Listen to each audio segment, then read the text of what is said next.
Salut les amis, salut tout le monde et bienvenue sur votre chaîne d'information préférée, l'Afrique en miniature.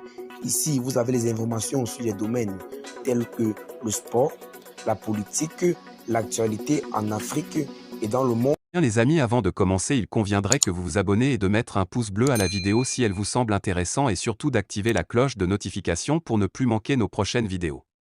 Sont à titre illustratoire, nous vous invitons à rester poli dans l'espace commentaire sous peine de voir votre commentaire tout simplement supprimé. Eh bien les amis, la mission a semblé plus difficile que prévu pour les éléments de soutien au gouvernement malien. En effet, il s'agit bien évidemment de la MINUSMA allemande qui quitte officiellement le Sahel. En effet, les forces armées allemandes ont annoncé qu'elles se retirent du Mali et de leur participation aux missions internationales de défense dans le pays. C'est ce qu'a annoncé aujourd'hui le ministre allemand de la Défense qui évoque une situation d'insécurité croissante due à l'entrée de la Russie et de ses mercenaires dans le pays avec la connivence du gouvernement de transition malien. Les activités des soldats allemands au Mali sont temporairement suspendues selon le communiqué de la ministre social-démocrate de la Défense, Christine Lambrecht. Le ministre a également assuré qu'un petit détachement restera dans le pays pour assurer la logistique allemande dans la région.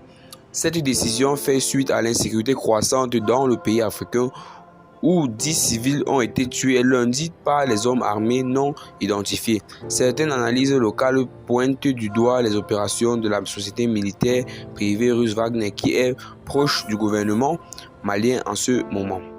Cette décision intervient quelques jours seulement après que l'arrivée de nouveaux équipements militaires russes destinés aux forces armées maliennes ait été rendue publique. Des hélicoptères et des avions d'attaque ont été livrés par la Russie au début de la semaine.